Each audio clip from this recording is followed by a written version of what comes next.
அப்படிப்பட்ட கூட்டங்களில் சில ரட்சிக்கப்பட்டு சபைக்கு வந்திருக்கிறார்கள். அந்த மனிதர்கள் எத்தனை வருஷம் ஆனாலும் அந்த கூட்டத்தை அவங்க மறக்கவே இல்லை. 15 வருஷத்துக்கு முன்னாடி நடத்தின கூட்டமாக இருந்தாலும் இப்போயும் என்கிட்ட பேசும்போது அந்த கூட்டத்தை மறக்கவே முடியாது அப்படி சொல்லுவாங்க. தனிப்பட்ட ஒரு மனுஷனுக்காக கூட கர்த்தர் இப்படிப்பட்ட கூட்டங்களை ஏற்படுத்தி தருகிறார். எனவே இந்த இடத்துக்கு வந்து நீங்கள் ஏதோ தற்செயலாய் வந்திருக்கிறோம் என்று எண்ணிக்கொள்ளாதிருங்கள். ஏதோ ஒரு நோக்கத்தோடு கர்த்தர் உங்களை இந்த இடத்துக்கு கொண்டு வந்திருக்கிறார்.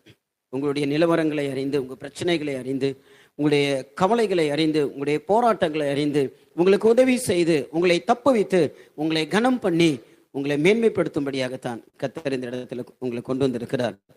எனவே நமக்கு முன்பாக கொஞ்ச நேரம் இருக்கிறது. இந்த கொஞ்ச நேரத்தில் உங்கள் எல்லாரோடும் கர்த்தர் சில காரியங்களை பேச விரும்புகிறார்.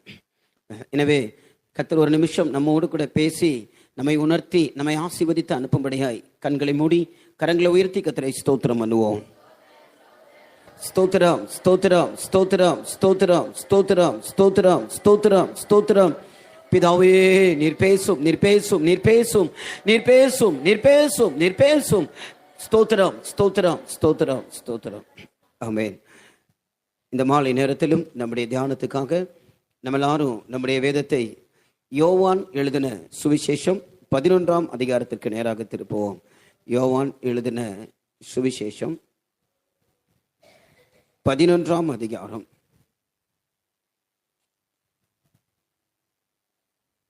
40ஆம் வசனத்தை வாசிப்போம். இயேசு அவளை நோக்கி, நீ விசுவாசித்தால் தேவனுடைய மகிமையை காண்பாய் என்று நான் உனக்கு சொல்லவில்லையா என்றார். இயேசு அவளை நோக்கி, நீ விசுவாசித்தால் தேவனுடைய மகிமையை காண்பாய் என்று நான் உனக்கு சொல்லவில்லையா? அருமையானவர்களே, இந்த இடத்துல இந்த வசனம் ஒரு கேள்வியோடு தான் ஆரம்பிக்கிறது. இயேசு மார்த்தாளை பார்த்து ஏற்கனவே சொன்ன ஒரு காரியம்தான். விசுவாசித்தால் தேவனுடைய மகிமை காண்பாய் என்று சொன்ன ஒரு விஷயத்தை மறுபடியும் கர்த்தர் நினைப்பூட்ட விரும்புகிறார்.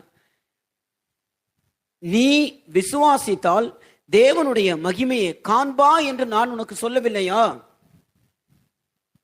அந்த இடத்துல மரியாள் ஒரு பெரிய பிரச்சனையோடு கூட இருக்கிறாள். மார்த்தாள் ஒரு பெரிய பிரச்சனையோடு கூட இருக்கிறாள். தன் சகோதரன் மரித்து போனான். மரித்த சகோதரன் அடக்கம் பண்ணப்பட்டான். நம்பிக்கை அற்று போனது. மரித்து 4 நாள் ஆனது. இப்பொழுது நாறிக்கொண்டிருக்கிறது.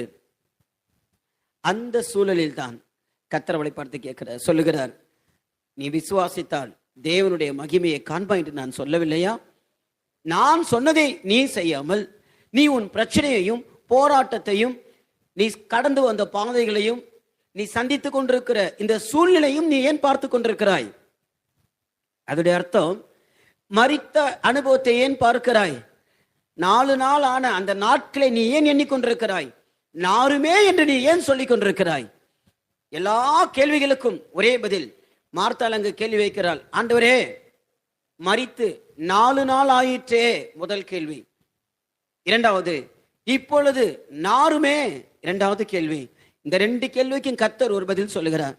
நீ விசுவாசித்தால் தேவனுடைய மகிமையை காண்பா என்று நான் உனக்கு சொல்லவில்லையா? கர்த்தர் இந்த இடத்தில் வந்திருக்கிற ஒவ்வொருவரோடும் கூட இன்றைக்கு இந்த மாலை வேளை அந்த கேள்வி கேட்கிறார்.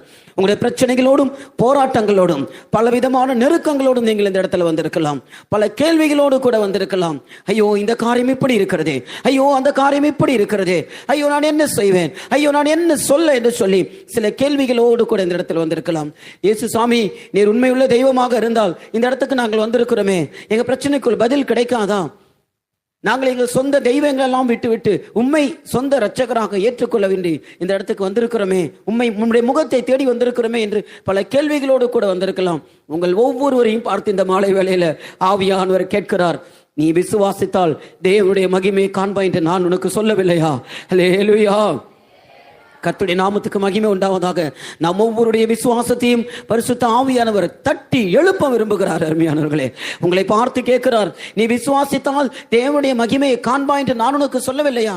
பின்ன ஏன் இன்னும் என்னை விசுவாசியாமல் இருக்கிறாய்? ஏன் இன்னும் கேள்விகளோடு கூட என் சமூகத்தில் வந்திருக்கிறாய்? ஏன் இன்னும் நாம் மரித்த அனுபவத்தை எண்ணிக்கொண்டிருக்கிறாய்? ஏன் உன்னுடைய சொந்த அறிவின்படி இப்பொழுது நாருமே என்று சொல்லிக் கொண்டிருக்கிறாய்? காரணம் என்ன? அந்த வார்த்தையுடைய அர்த்தம் என்னதென்று மார்த்தாள் அங்கு அறியாமல் போனாள். நீ விசுவாசித்தால் தேவனுடைய மகிமையை காண்பாய் என்று சொன்னது யார்? அந்த வார்த்தையுடைய அர்த்தம் என்ன என்பதை அவள் அறியாதபடியினால் அவள் இன்றும் கர்த்தரிடத்தில் கேள்வி கேட்டுக் கொண்டிருக்கிறார். அருமையானவர்களே, இந்த வார்த்தையுடைய அர்த்தம் என்ன? விசுவாசித்தால் தேவனுடைய மகிமையை காண்பாய் என்று சொன்னவர் யார் என்பதை நமக்கு கொடுக்கப்பட்டிருக்கிற கொஞ்ச நேரத்தில் சுருக்கமாக சொல்லி நான் முடிக்க விரும்புகிறேன். நீங்கள் எல்லாரும் ஸ்தோத்திரத்தோடு தேவ சத்தத்துக்கு செவி கொடுங்கள். இந்த இடத்துக்கு வந்திருக்கிறவங்களை ஒருத்தரையும் வெறுங்கையாய் அனுப்புறது தேவ சித்தம் இல்லை. ஒரு ஆசீர்வாதத்தோடு கர்த்தர் உங்களை அனுப்ப விரும்புகிறார். எத்தனை பேர் விரும்புறீங்க? ஆண்டவரே, நான் வெறுங்கையாய் போயிடக்கூடாது, உம்மை நம்பி தேவ சமூகத்துக்கு வந்திருக்கிறேன், நான் வந்த உண்ணமாய் திரும்பக்கூடாது, நீர் என்னை தொடும், ஏதாவது விதத்தில் என்னை தொட்டுத்தான் நீ அனுப்ப வேண்டும், நீர் என்னை ஆசீர்வதித்து தான் அனுப்ப வேண்டும், நான் வெறுமையாய் போகக்கூடாது. அல்லேலூயா. நீங்கள் விசுவாசத்தோடும் தாகத்தோடும் உட்கார்ந்திருங்கள், கர்த்தர் உங்களோடு கூட இடைப்படுவார். தேவநாமத்துக்கு மகிமை உண்டாவதாக. முதலாவது, விசுவாசத்தினால் தேவ மகிமையை காணும்படியாக கர்த்தர் இங்கு மரியாளுக்கு சொல்லுகிறார். அருமையானவர்களே, இந்த புதிய ஏற்பாட்டு காலத்துல கடைசி நாட்கள் இருக்கிற நமக்கு தேவனுடைய ஆவியார் என்ன சொல்கிறார் என்றால், விசுவாசித்து தேவனுடைய மகிமையை காண்பது மாத்திரமல்ல, அந்த தேவ மகிமைக்குள் பிரவேசித்து அந்த தேவ மகிமையை நமக்கு சொந்தமாக அடையும்படியாக கர்த்தர் நம்மை அழைத்திருக்கிறார். விசுவாசித்து தேவ மகிமையை காண்கிறது மாத்திரமல்ல, தேவ மகிமைக்குள் பிரவேசித்து தேவ மகிமையை அடைய வேண்டும். இதுவே நம்மை குறித்து தேவ நோக்கமாக இருக்கிறது. இங்கு வந்திருக்கிற ஒவ்வொருத்தரையும் குறித்து தேவ நோக்கமாக இருக்கிறது. ஒருவன் தேவ மகிமைக்குள் பிரவேசித்து தேவ மகிமையை அடைவதற்கு முன்பாக இந்த பூமியில் இருக்கும் போதே தேவனுடைய மகிமை காண வேண்டும். தேவனுடைய மகிமையை விசுவாசத்தின் மூலமாகவே காண வேண்டும். அதுதான் தேவனுடைய சித்தமாக இருக்கிறது. தேவனுடைய மகிமையை நாம் காண வேண்டுமே ஆனால் நாம் தேவனை விசுவாசிக்க வேண்டும். அப்படியானால் தேவ மகிமை என்றால் என்ன? தேவனுடைய மகிமை என்றால் என்ன? தேவனுடைய மகிமையில ரெண்டு பகுதிகள் இருக்கிறது. ஒன்று தேவனுடைய வல்லமை, இன்னொன்று தெய்வத்துவம், தேவனுடைய சுபாவங்கள் இருக்கிறது. தற்சொரூபம், தெய்வ தன்மையின் தற்சொரூபம் என்று இயேசுவை குறித்து சொல்லப்பட்டிருக்கிறது. He is the image of the invisible God.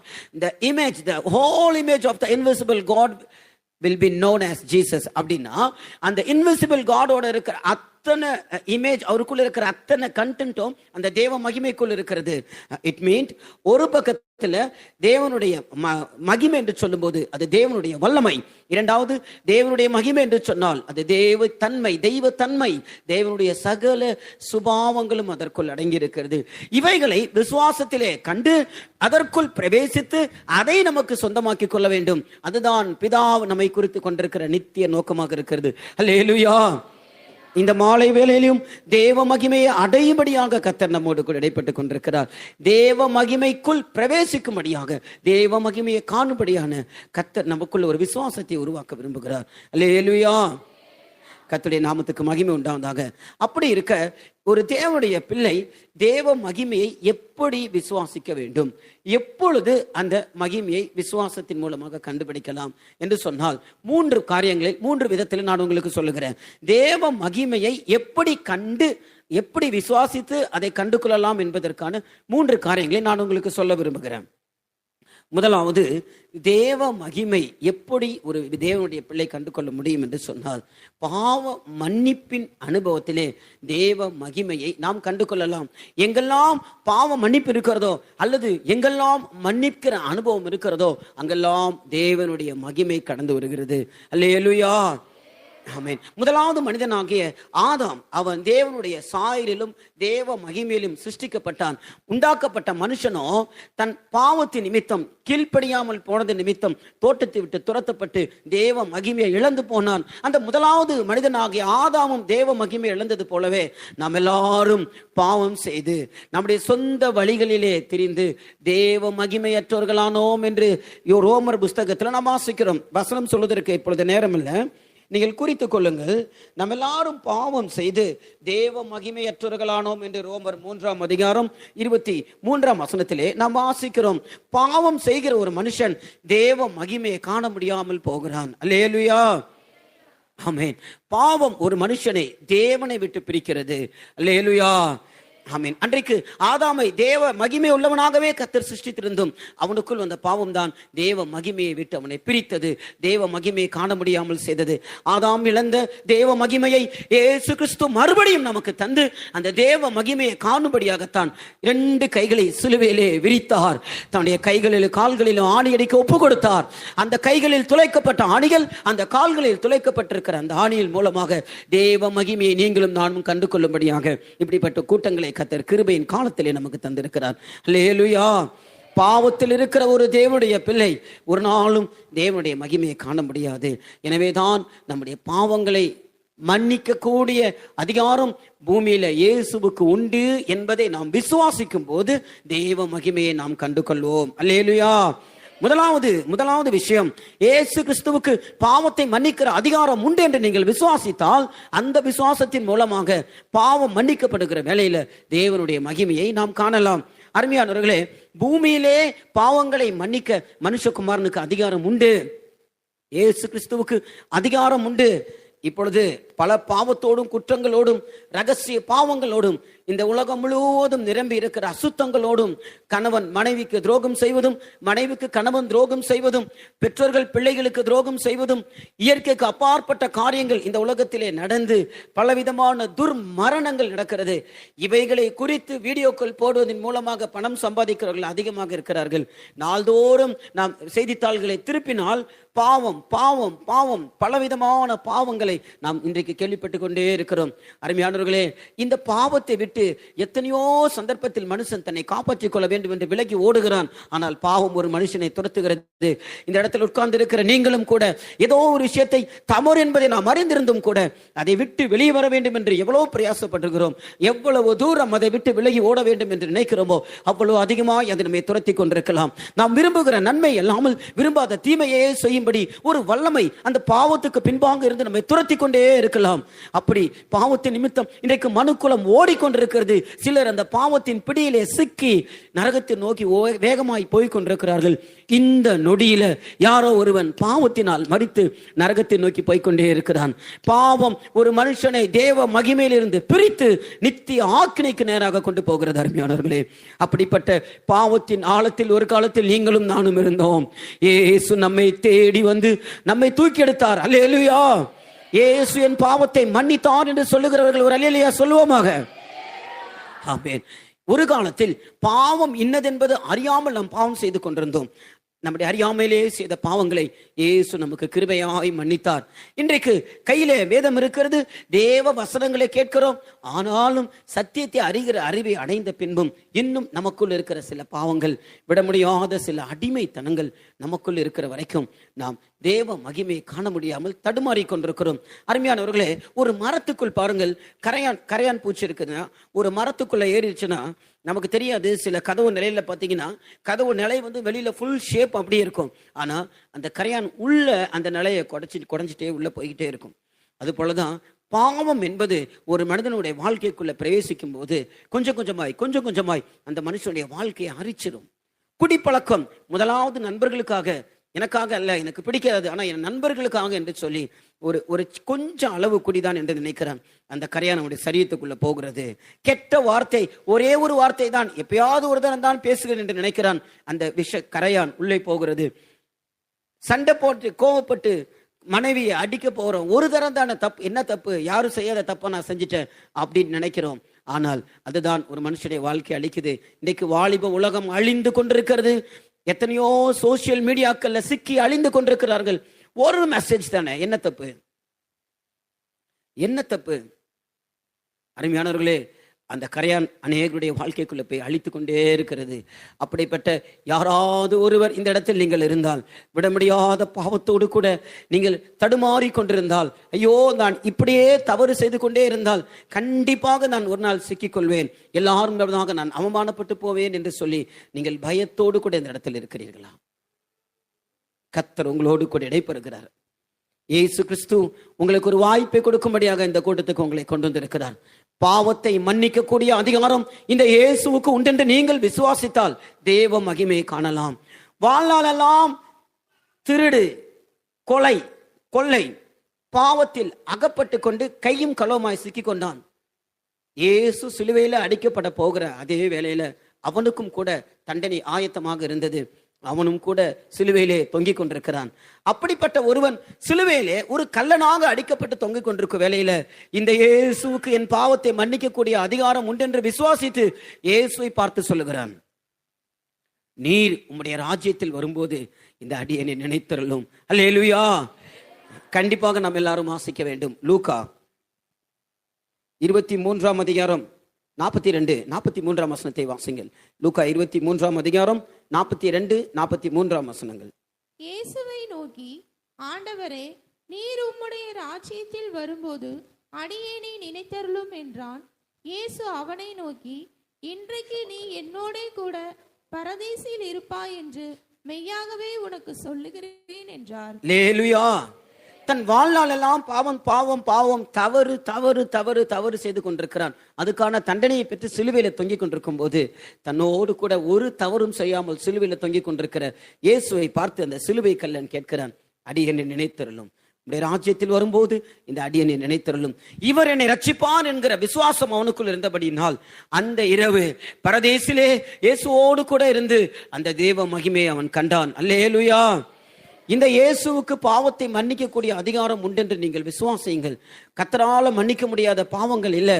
அருமையானவர்களே, குடிப்பழக்கத்துக்கு அடிமையாகி கொஞ்சம் கொஞ்சமாய் சரீரம் பலவீனப்பட்டு எத்தனையோ மருத்துவர்கள் எத்தனையோ மாத்திரைகள் குடித்தும் சாப்பிட்டும் அவர்களால் விடுதலை பெற்றுக்கொள்ள முடியாதவர்கள் இந்த இயேசுவை நம்பி வந்து விடுதலை பெற்றுக்கொண்டு கர்த்தருக்கு சாட்சியாய் ஜீவிக்கிறதை நம் கண்களால் காண்கிறோம். அருமையானவர்களே, பாவத்துக்கு அடிமையாய் இருந்து சமாரியா ஸ்திரியை போல இருந்தவர்களையும் கூட கர்த்தர் தனக்கு மனவாட்டியாய் மாற்றி இருக்கிறார். அல்லேலூயா. ஒரு பெரிய கன்வென்ஷன் கூட்டத்தில் ஒரு சகோதரி எழும்பினார்கள். ஆயிரக்கணக்கான பேர் இருக்கிற போது, நான் ஒரு காலத்தில் சமாரிய ஸ்திரியை போல வாழ்ந்தேன், இயேசு என் பாவத்தை மன்னித்து அவருடைய பிள்ளையாக என்னை மாற்றினார் என்று தைரியமாய் சாட்சி சொன்னார்கள். எல்லாரும் அதை விளங்கிக் கொள்ளட்டும்.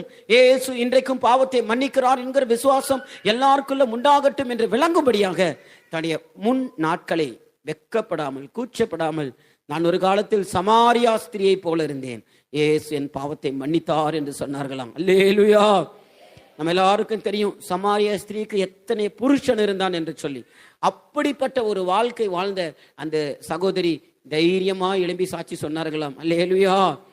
எத்தனையோ அன்னகர்களாய் இருந்தவர்கள், மாற்றுத்திறனாளிகளாய் இருந்தவர்கள், அன்னகர்களாய் இருந்து வழியிலே வேசித்தனம் பண்ணி அதில் சம்பாதித்து அதில் வாழ்க்கை நடத்தி கொண்டிருந்தவர்கள் ரட்சிக்கப்பட்டு இயேசுவை ஏற்றுக்கொண்ட பின்பு, நான் பாவியாய் வாழ்ந்தேன், இயேசு என்னை மன்னித்தார் என்று தைரியமாய் சொல்லுகிறார்கள்.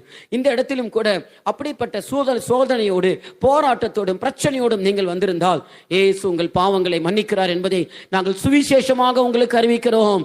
இந்த கூட்டத்துடைய நோக்கம் இயேசு பாவத்தை மன்னிக்கிறார் என்பதை இந்த முழு உலகமும் அறிவிக்க வேண்டும். அதில் ஒரு பகுதி தான் இந்த சின்ன கூட்டம். நாங்கள் தைரியத்தோடு சொல்லுகிறோம், இயேசுவின் இரத்தத்தால் மன்னிக்க முடியாத கழுவப்படாத பாவம் என்பதே இல்லை. இந்த பூமியிலே பாவத்தை மன்னிக்கக்கூடிய அதிகாரம் இயேசுவுக்கு உண்டு. மரணத்துக்கு பின்பு இயேசு நினைத்தாலும் கூட நம்முடைய பாவங்கள் மன்னிக்கப்பட முடியாது. ஒரு களிமண்ணை எடுத்துக்கொண்டு அந்த களிமண் ஈரமா இருக்கிற வரைக்கும் அதை பிசைந்து பிசைந்து நமக்கு எந்த விதத்தில் வேணுமாலும் திருப்பிக் கொள்ளலாம். ஒரு களிமண் சுட்ட களிமண்ணான பின்பு கையில் இருக்கிற ஒரு மண்பானை கீழே விழுந்து நொறுங்கின பின்பு அந்த உடைந்து போன மண்பானை ஒன்றும் செய்ய முடியாது. ஒரு மனுஷன் இந்த சரீரத்தை விட்டு வெளியில போனால் அவன் ஒரு உடைந்த பாத்திரம் தான். அந்த உடைந்த பாத்திரத்தை கொண்டு ஒன்றும் செய்ய முடியாது. மரணத்துக்கு பின்பு ரட்சிப்பு என்பது கிடையாது. பூமியில் இருக்கும் போதே இயேசுவே என் பாவத்தை மன்னியும் என்று நாம் சொல்லி அறிக்கை பண்ண வேண்டும். இன்றைக்கு ஒவ்வொரு குடும்பத்திலும் பிரச்சனை என்ன? தன் பிழையை உணர முடியாத ஒரு அனுபவம் தான். ஒவ்வொரு குடும்பங்களிலும் ஒவ்வொரு சபையிலும் ஒவ்வொரு வேலை செய்கிற இடத்திலும் இந்த முழு உலகத்திலும் இருக்கிற பிரச்சனை, மனுஷன் தன் பிழையை உணர முடியாத ஒரு மனுஷனாக இருக்கிறான். மற்றவர்கள் செய்கிற தவறு இன்றைக்கு நம்முடைய கண்களுக்கு முன்பதாக நல்லா தெரியுது. ஆனால் நாம் செய்கிற பிழைகளை நம்மால் உணர முடியல. அந்த தன் பிழையை உணர்கிறது தான் இயேசுவின் மகிமையை காண்பதற்கான ஒரு வழி. இழந்து போன மகிமையை மனுஷனுக்கு மறுபடியும் திரும்ப தரும்படியாக இயேசு இரத்தத்தை சிந்தி அவருடைய பாவத்தை மன்னிக்கிறார். இந்த இயேசு உங்கள் பாவத்தை மன்னிப்பார். யாராங்களும் இந்த இடத்தில் உங்கள் பழைய நாட்களை நினைத்து மறுபடியும் அது ஒரு கெட்ட சொப்பனமாக உங்களுக்கு வந்து கொண்டிருக்கிறதா? அல்லது உங்களுடைய பழைய வாழ்க்கை உங்களுக்கு குற்ற மனசாட்சியாக மறுபடியும் உங்களை குத்தி கொண்டிருக்கிறதா? அல்லது நீங்கள் செய்த பாவங்களை யாராலும் சுட்டி காட்டி உங்களை வருத்தப்படுத்தி கொண்டிருக்கிறார்களா? கலங்காதீர்கள், இயேசு உங்கள் பாவத்தை மன்னிப்பார். அல்லேலூயா. எந்த மனுஷனாலும் இந்த முழு உலகத்திலும் எந்த வண்ணானாலும் வெளுக்க முடியாத அந்த அசுத்தத்தை இயேசுவின் ரத்தம் மன்னித்து நம்மை சுத்தமாக்குகிறது. அல்லேலூயா. கர்த்தர் உங்களுக்கு ஒரு வாய்ப்பு தருகிறார். நீங்கள் எப்படிப்பட்ட பாவத்துக்கு அடிமையா இருந்தாலும் இயேசு உங்களை விடுவிக்க விரும்புகிறார். கர்த்தாவே என்னை மன்னியும் என்று நீங்கள் சொல்லுங்கள். ஆண்டவரே என்னை மன்னியும் என்று சொல்லுங்கள்.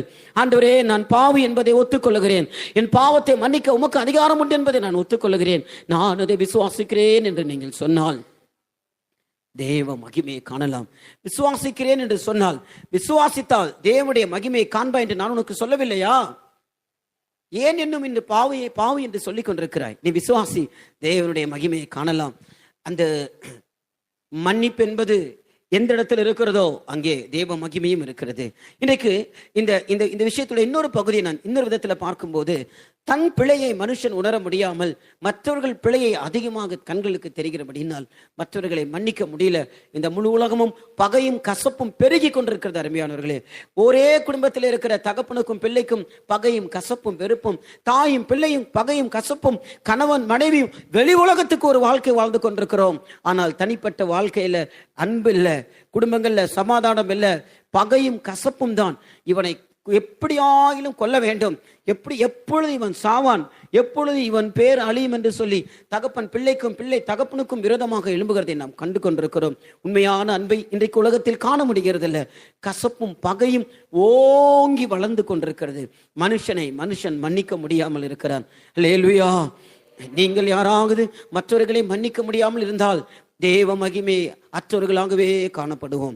நீங்கள் தேவ மகிமையை காண வேண்டுமே ஆனால் இயேசு என் பாவத்தை மன்னித்தது போல மற்றவர்கள் எனக்கு செய்த தீமையை நான் மன்னிக்கிறேன் என்று நீங்கள் சொல்ல வேண்டும். அல்லேலூயா.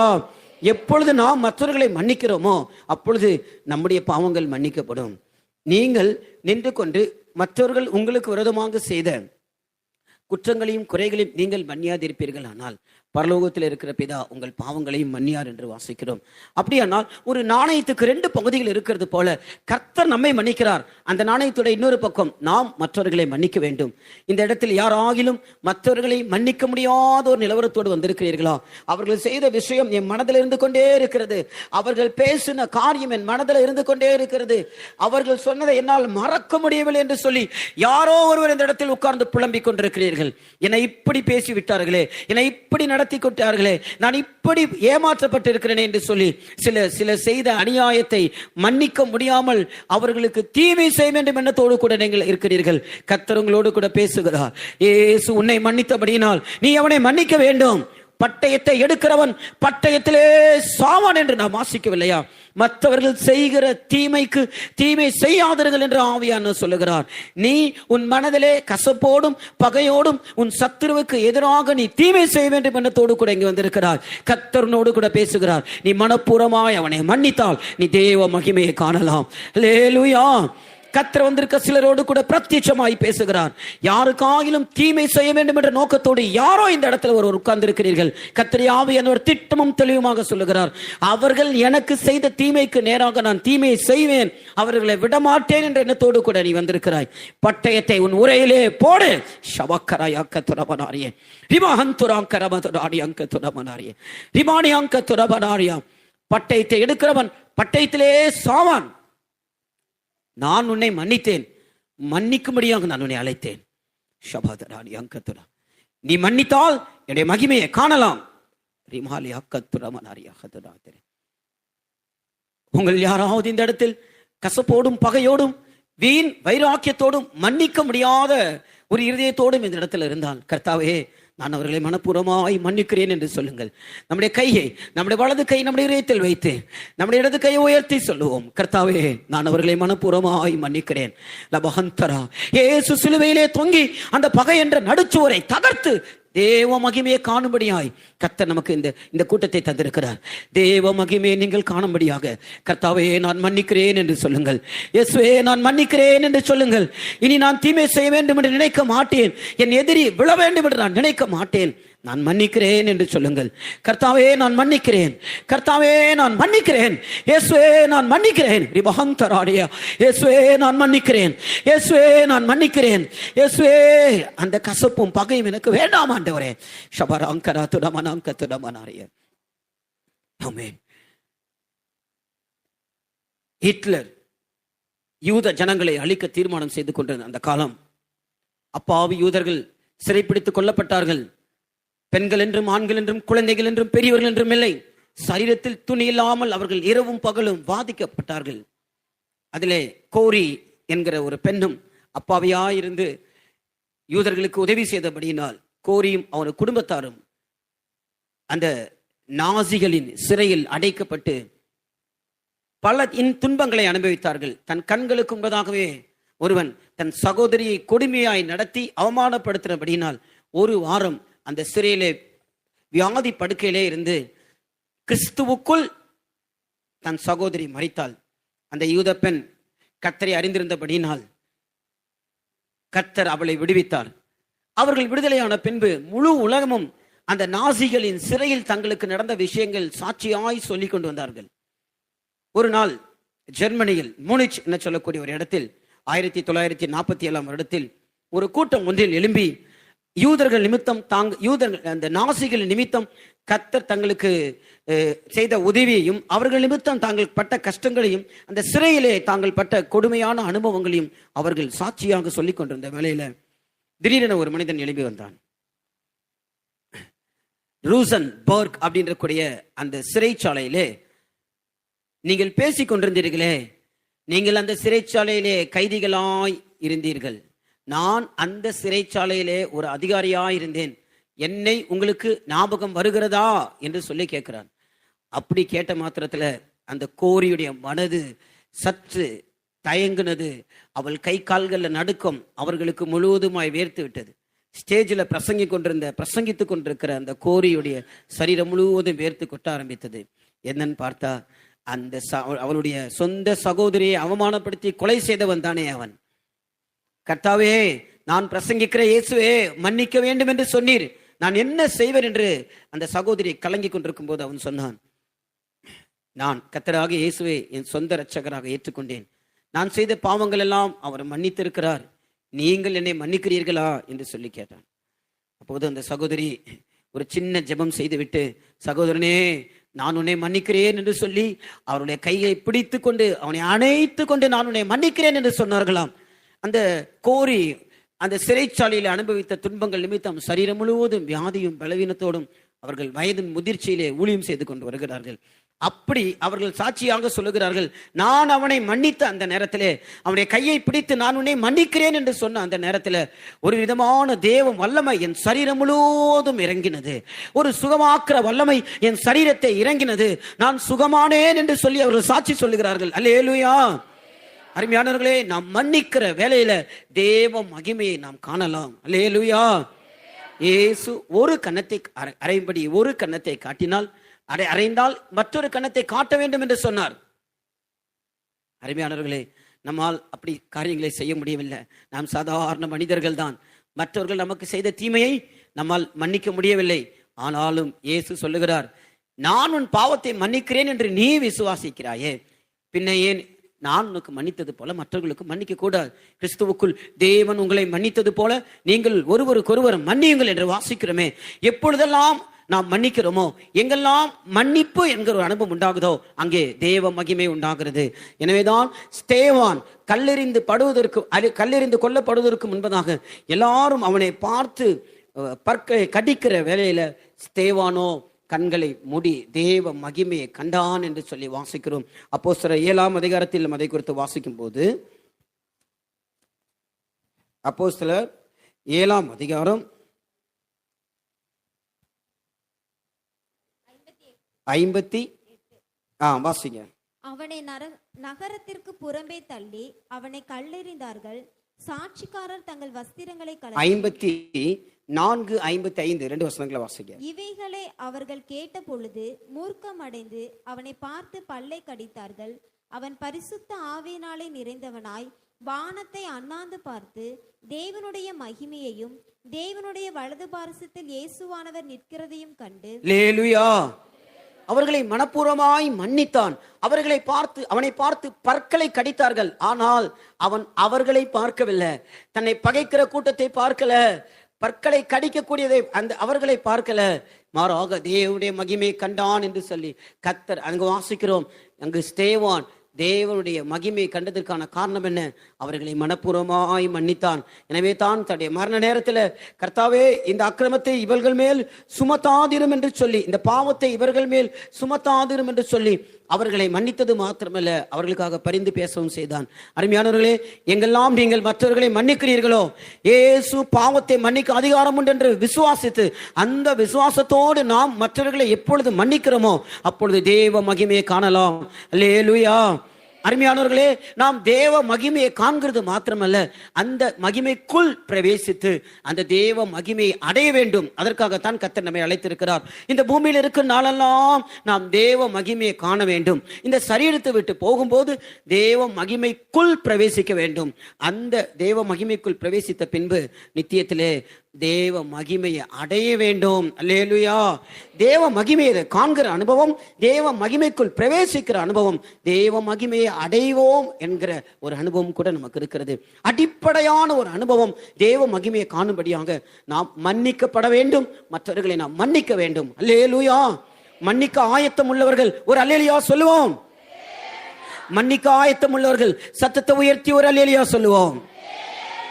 ஆமென். இரண்டாவது, ஒரு தேவனுடைய பிள்ளை தேவனுடைய மகிமையை எப்பொழுது காணலாம் என்று சொல்லி பார்க்கும்போது, நாம் நாளாகமம் புஸ்தகத்தில் வாசிக்கிறோம். 2 நாளாகமும் 7ஆம் அதிகாரம் 1ஆம் வசனத்தை வாசிப்போம். 2 நாளாகமும் 7ஆம் அதிகாரம் 1ஆம் வசனம்.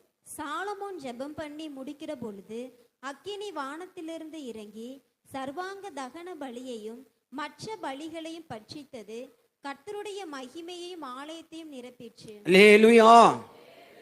கர்த்தருடைய மகிமை அந்த ஆலயத்தை நிரப்பினது எப்பொழுது தெரியுமா? ஆலயத்தெல்லாம் கட்டி முடித்து விட்டு அந்த ஆலயத்தை கர்த்தருக்கென்று அவன் பிரதிஷ்டை செய்கிறான், அல்லது கர்த்தருக்கென்று ஒப்பு கொடுக்கிறான். அல்லேலூயா. நம்முடைய வாழ்க்கையில எங்கெல்லாம் விசுவாசித்து ஒப்பு கொடுக்கிற அனுபவம் வருகிறதோ, கர்த்தரிடத்துல ஒப்பு கொடுக்கிற அனுபவம் நமக்கு எங்க வருகிறதோ அப்பொழுது நாம் தேவனுடைய மகிமையை காணலாம். விசுவாசமும் ஒப்பு கொடுத்தலும் எங்க இருக்கிறதோ அங்கே தேவனுடைய மகிமை வரும். அல்லேலூயா. ஒரு தேவனுடைய பிள்ளை ரட்சிக்கப்பட்டு பாவ மன்னிப்பை பெற்றுக்கொண்ட பின்பு தன்னுடைய வாழ்க்கை முற்றிலுமாய் தேவனுக்கு ஒப்பு கொடுக்கிறோம். அப்படி தேவனுக்கு ஒப்பு கொடுக்கும் போது இனி நான் அல்ல, என்னுடைய விருப்பம் அல்ல, கிறிஸ்துவே எனக்குள்ள பிழைத்திருக்கிறார் என்று சொல்லத்தக்கதாக நம்மை முற்றுமாய் தேவனுடைய கரத்தில் ஒப்பு கொடுக்க வேண்டும். நம்முடைய எதிர்காலங்களை, நம்முடைய பிள்ளைகளை, நம்முடைய குடும்பங்களை சகலத்தையும் தேவனுடைய கரத்தில் ஒப்பு கொடுக்க வேண்டும். 33 வருடங்கள் 3.5 வருடங்கள் இயேசு இந்த உலகத்தில் இருந்தார். 30 வயது வரைக்கும் தன் தகப்பனுக்கும் தாய்க்கும் ஒப்பு கொடுத்தார். அப்போதெல்லாம் சொன்னார், நான் என் பிதாவுக்கு அடுத்தவைகளில் நிற்க வேண்டாமா என்று சொன்னாலும் கூட தாய்க்கும் தகப்பனுக்கும் ஒப்பு கொடுத்தார். 30 வயதிலே முழுவதுமாய் தேவனிடத்துல தன்னை ஒப்பு கொடுத்தார். அப்பொழுது ஞானஸ்நானம் எடுத்துக்கொண்டு கரை ஏறின பொழுது தேவ மகிமை புறாவை போல வானத்திலிருந்து இறங்கினது. பரிசுத்த மகிமையின் ஆவியானவர் புறாவை போல வந்து இறங்கினார். அருமையானவர்களே, ஒரு தேவனுடைய பிள்ளை ஞானஸ்நானம் எடுக்கும் போது தானே தேவ சித்தத்தை செய்யும்படியான முதல் பகுதிக்கு கடந்து போகிறான். கர்த்தருக்கு தன்னை ஒப்பு கொடுக்கிறான். கர்த்தருடைய கரத்துல நீங்கள் ஒப்பு கொடுக்கிற ஒரு ஆளா இருந்தால், இயேசுவிடத்துல முழுவதுமாய் ஒப்பு கொடுக்கக்கூடிய ஒரு ஆளா இருந்தால் நீங்கள் ஞானஸ்நானம் எடுத்துக்கொள்ள வேண்டும். ஞானஸ்நானம் எடுக்காதவர்கள் யாராயிலும் இந்த இடத்துல இருந்தால் உங்களுக்கு கர்த்தருடைய வார்த்தை இது. நீங்கள் ஞானஸ்நானம் எடுத்துக்கொள்ளாவிட்டால் தேவனிடத்தில் முழுவதுமாய் உங்களை ஒப்புக் கொடுக்கவில்லை என்றுதான் அர்த்தம். வெறும் ரட்சிப்பின் அனுபவத்தோடு கிறிஸ்தவ வாழ்க்கை முடிகிறது இல்லை. நாம் ஞானஸ்நானம் பெற்றுக்கொள்ள வேண்டும். கர்த்தருடைய நாமத்தினாலே, பிதா குமாரன் பரிசுத்த ஆவியின் நாமத்தினாலே நாம் முழுகி ஞானஸ்நானம் பெற்றுக்கொள்ள வேண்டும். எந்த இடத்துல ஞானஸ்நானம் பெற்றுக்கொள்ளப்படுகிறதோ அங்கு அவர்கள் கர்த்தருக்கு தங்களை ஒப்புக் கொடுக்கிறார்கள் என்று அர்த்தம். தேவ சித்தம் செய்ய தங்களை ஒப்புக் கொடுக்கிறார்கள் என்று அர்த்தம். இந்த ஞானஸ்நானத்தை போல நாமும் நம்முடைய வாழ்க்கையில எப்பொழுதெல்லாம் கர்த்தருடைய கரத்துல நம்மை ஒப்பு கொடுக்கிறோமோ அப்பொழுது தேவ மகிமையை காணலாம். அந்த தேவ மகிமை எப்படி நம்முடைய வாழ்க்கையில காண முடியும்? எந்த சூழலில் நம்மை நாம் தேவனிடத்தில் ஒப்பு கொடுக்க வேண்டும். ஒப்பு கொடுத்தல் என்றால் என்ன? இவைகள் எல்லாம் கர்த்தருக்கு சித்தமானால் நாளை கூட்டத்தில் பார்க்கலாம். இன்றைக்கு நாம் கேட்டது போல, கர்த்தாவே நான் உம்மை மன்னிக்கிறேன், இயேசுவே கர்த்தாவே நான் மற்றவர்களை மன்னிக்கிறேன், இயேசுவே உம்மிடத்தில் நான் மன்னிப்பு கேட்கிறேன், நீர் என்னை மன்னித்தது போல நானும் மற்றவர்களை மன்னிப்பேன். பூமியில பாவத்தை மன்னிக்கிற அதிகாரம் இயேசுவுக்கு உண்டு என்று நான் விசுவாசிக்கிறேன். அந்த விசுவாசத்தினால் நான் தேவ மகிமையை காண்பேன். தேவ மகிமையின் 2 பக்கங்கள் இருக்கிறது. ஒன்று தேவனுடைய வல்லமை, இன்னொன்று தேவனுடைய சுபாவங்கள். இந்த விசுவாசமும் ஒப்பு கொடுத்தலும் வரும்போது தேவ வல்லமையும் தேவ சுபாவத்தையும் சபை அடையும். ஒரு தனிப்பட்ட மனுஷன் அடைகிறான். அந்த மனுஷன்தான் இந்த சரீரத்தை விட்டு போகும்போது தேவ மகிமைக்குள் பிரவேசித்து தேவ மகிமையை சொந்தமாக அடைகிறான். கர்த்தருக்கு சித்தமானால் தேவ மகிமைக்குள் பிரவேசிப்பதும் தேவ மகிமையை அடைவதும் எப்படி என்று வருங்காலங்களிலே பார்ப்போம். கர்த்தர் நமக்கு உதவி செய்வாராக. நம்ம எல்லாரும் ஒரு நிமிஷம் நம்முடைய கண்களை மூடி நம்முடைய ஆவி ஆத்மா சரீரத்தை கர்த்தருடைய கரத்தில் ஒப்பு கொடுப்போம். கர்த்தாவே, நான் என்னை ஒப்பு கொடுக்கிறேன். என் பாவத்தை நீர் மன்னித்தீர் என்பதை நான் அறிந்திருக்கிறேன். மற்றவர்களை மன்னிக்க நான் ஒப்பு கொடுக்கிறேன். அந்த சிலுவை மரத்தின் கடைசி நேரத்தில் பூமியில பாவங்களை மன்னிக்க அதிகாரம் உண்டென்று உம்மை விசுவாசித்து தன்னை ஒப்பு கொடுத்த போது பரதீசிலே தேவ மகிமையை கண்டான். அந்த ஸ்தேவான் மன்னித்து தேவ மகிமையை கண்டான். நானும் கூட மன்னிப்பு கேட்கவும் மன்னிக்கவும் என்னை ஒப்பு கொடுக்கிறேன். ஆண்டவரே, உடைய மகிமையை காணப்பண்ணும். ஆண்டவரே, நம்முடைய கண்களை மூடி கர்த்தருடைய கரத்தில் ஒப்பு கொடுத்து விடுவோம்.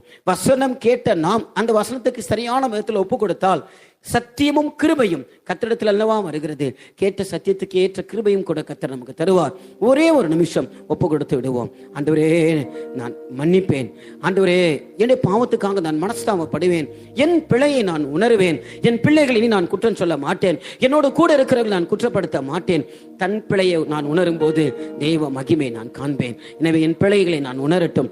ஆண்டவரே, என் பிழைகளை நான் உணரட்டும். ஆண்டவரே, என் பிழைகளை நான் உணரட்டும். ஆண்டவரே, ஒரு உணர்வுள்ள இருதயம் எனக்கு உண்டாவதாக. கர்த்தாவே, நான் உம்முடைய மகிமையை காண விரும்புகிறேன். பூமியிலே பாவங்களை மன்னிக்கிற அதிகாரம் மனுஷகுமாரனுக்கு உண்டு என்பதை நான் விசுவாசித்து உம்முடைய மகிமையை காண விரும்புகிறேன். எனக்கு உதவி செய்யும் ஆண்டவரே என்று சொல்லுங்கள்.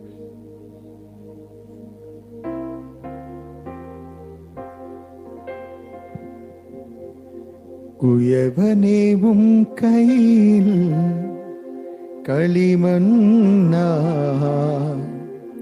உடைத்து உருவாக்கும்.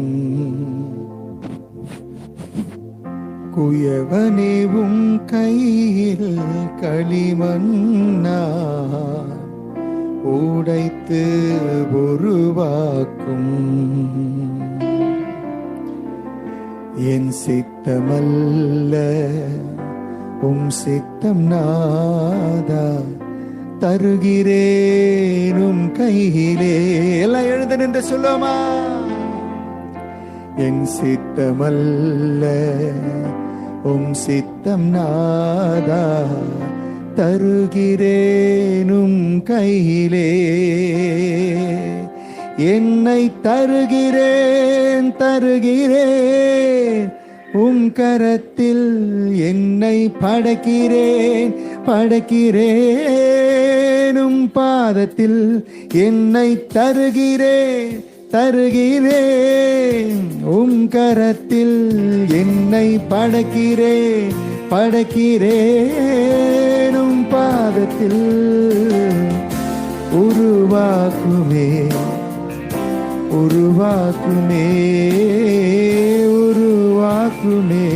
என்னை உருவாக்குமே. குயவனேவும் கையில் களிமண்ணா உடைத்து உருவாக்கும். என் சித்தமல்ல உம் சித்தம் நாதா, தருகிறேனும் கையிலே. ஹல்லேலூயா, ஹல்லேலூயா.